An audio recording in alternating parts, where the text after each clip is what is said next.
We've just entered the age of reason, the age of using our own brains. We keep saying, South Africa is not Europe. The man here suffered mental slavery. The man here was a slave. As a result, you are only supposed to bring people who are supposed to help advance our people forward only. We keep saying South Africa is not Europe. So as a result, if you bring people here and you allow them to bring their first and primitive cultural practices, you allow them to bring their first religion where they claim to have supernatural powers, where they claim to perform miracles, our people will be fascinated because they don't know the world. And we risk our people being stuck in history. We risk our people being stuck in the third world. I mean, look at this. These are some of the first teachings that they bring. Look at the filth where they teach. This is lack of ethics. This is lack of morality. Because ethics and morality are learned over the years. And they haven't learned that where they're from. You know, they're from the worst conditions. They haven't learned ethics and morality. But, you know, and again, that's why really, and they make noise all over town, all over the country. And you can't tell them. Because when the police try to tell them to reduce their noise level, they insult the police. They tell the police that they have the right to do that. That's why religions like Scientology are growing. And you know, science based the lack of development in Africa to the low level of IQs. And again, we have to stop people coming here and insulting gay people. Just like we stopped that homophobic pastor coming from the US. Why didn't we deport that pastor coming from Ghana? Because he comes here and insults gay people, gay South Africans. We made the right progress in protecting the rights of people. Why don't he respect our laws? That's disrespecting our laws. That's why they had wars where they come from. Because, I mean, that's exactly what's happening. That's why they had a lot of wars where they come from.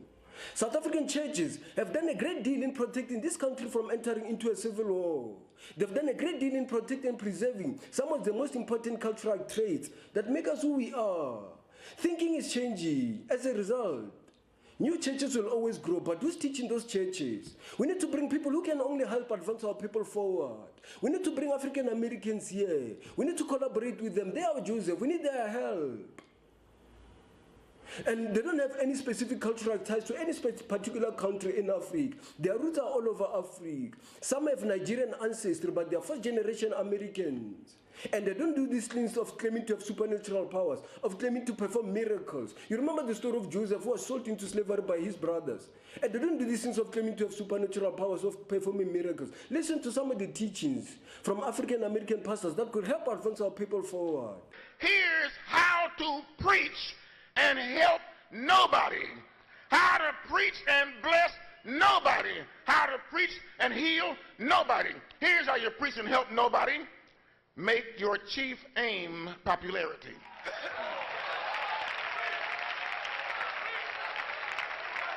Didn't the Bible tell us in Galatians 1 and 4, we're delivered from the world? Didn't the Bible say in James 1:27, we should be unspotted by the world? Didn't the Bible say in 1 John 3 and 1, we are not known of the world? Didn't the Bible say in Romans 12 and 2, not be conformed to this world? God didn't say it.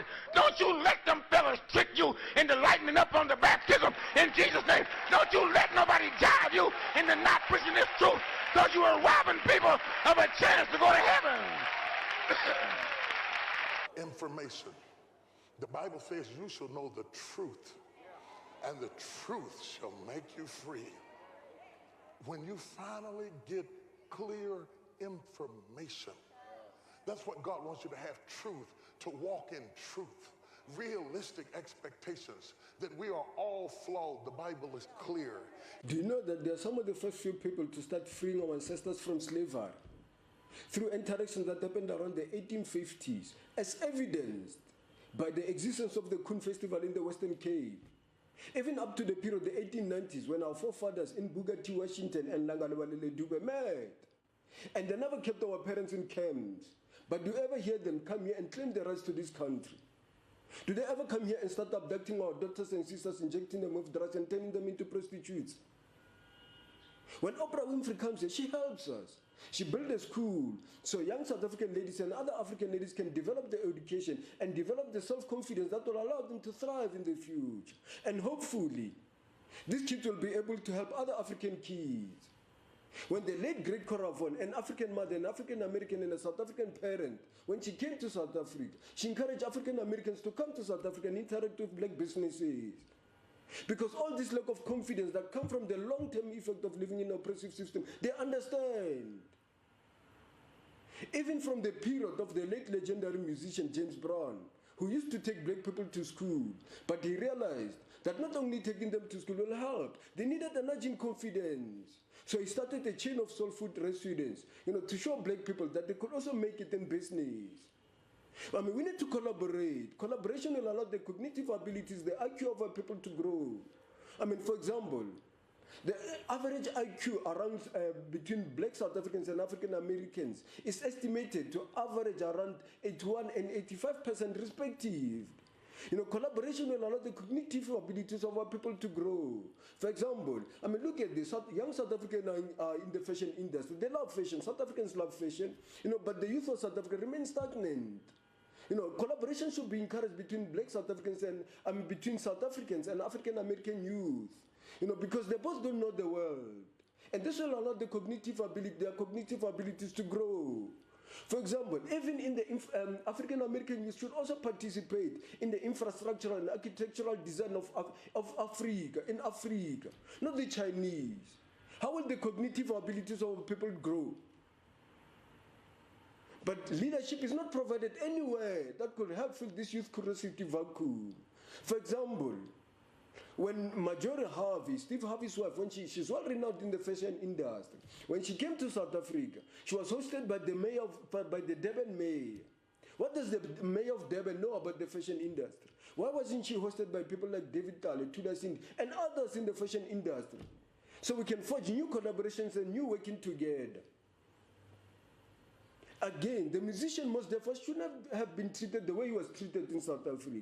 Yes, I applaud the staff at the airport for seeing something odd with his passport, because if they have missed it, people would have said that they are incompetent. But I mean, he should have been alerted of the problem and let go. I mean, these are his roots, and these people suffer just like us. And have you ever thought, I mean, this person can help the local entertainment and film industry, so we compete with the best in the world. Have you ever thought about it?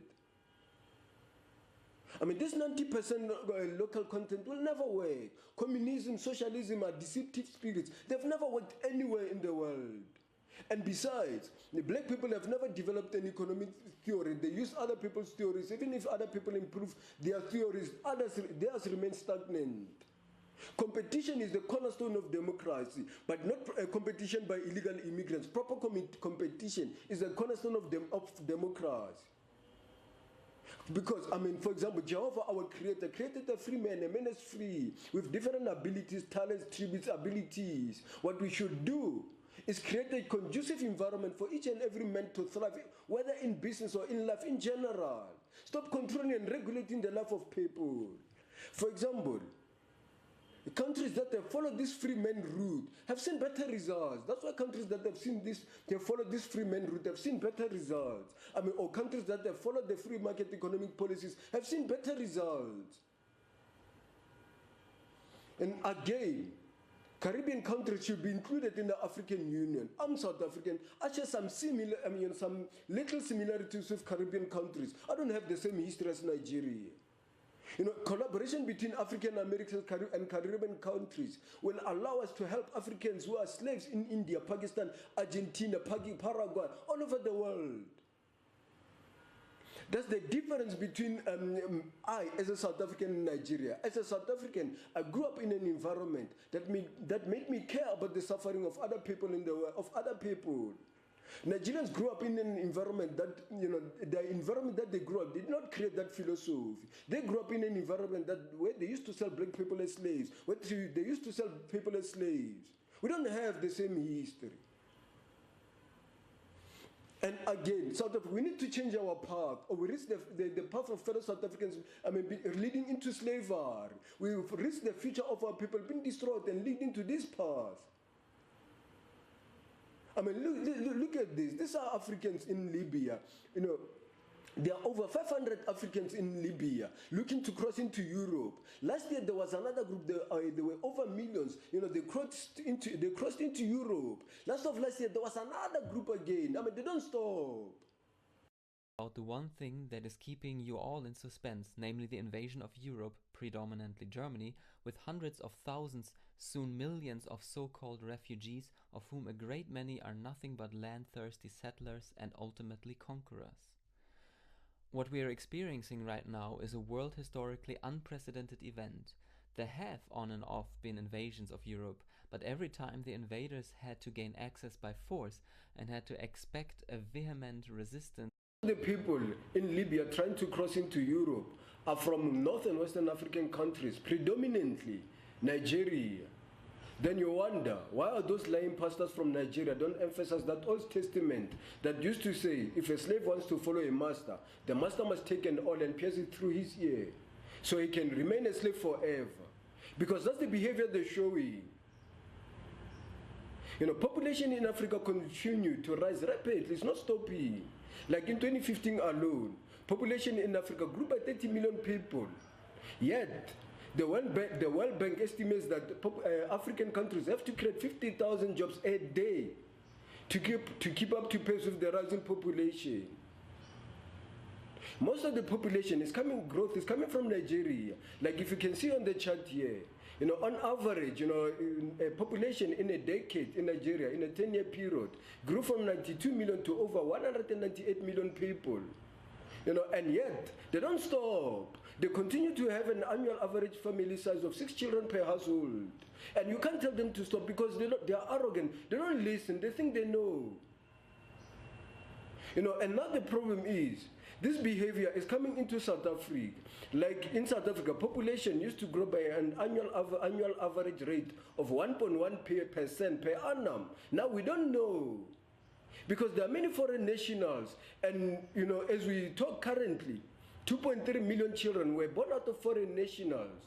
Yet they don't stop. They're always having children. They're always pregnant. You know, because they're receiving social grants. And if you can currently, the estimates are 70 million people are receiving social assistance. They're receiving social grants. But yet only 50 million people are working. And majority of those working are working in government. And that's not sustainable because they're receiving their salaries from companies paying taxes. You know, and you wonder, now unemployment is at 40% and 60% for youth. And companies are closing down. But yet, Zimbabweans, Malawians, and other foreign nationals are working. But do you know that in their countries, the Chinese are working? And in certain African countries, the Chinese are working. Even our local spaza shop businesses have been taken over, been destroyed and taken over by the Bangladeshis, the Pakistanis and other foreign nationals. And they don't even pay any taxes. Our local meter taxi industries and our delivery tracking businesses have been destroyed and been taken over by foreign nationals. Then what makes you think, you know, where must a South African work? Then what makes you think that in the next coming generation, a South African will not be trying to cross into Libya so he can cross into Europe? Because he's been cast out of his own country. Where must South Africans work? And another thing, people join South African first. We want mass deportation in 2019. We want mass deportation in 2019. Join South African first. And to parents who have been contacting me because you lost your children have been kidnapped. We don't have any other choice. Join South African first. Because we've marched to different institutions, we've marched to the police stations and various institutions, but nobody helps us. After that, they say we are xenophobic. Yet people are raising legitimate concerns. Let's do it democratically. Besides, I'm against xenophobic attacks. I'm against the attack on anyone. You know, I'm against it. Besides, it is an immoral behavior. But I'm not going to sit here and keep quiet and see the descendants of my ancestors become slaves. I'm not going to sit here and see our daughters and sisters being kidnapped, injected with drugs, and turned into prostitutes. I'm not going to sit here and see my younger brothers and sisters being made nyaope addicts and agents delivering drugs for Nigerian drug dealers.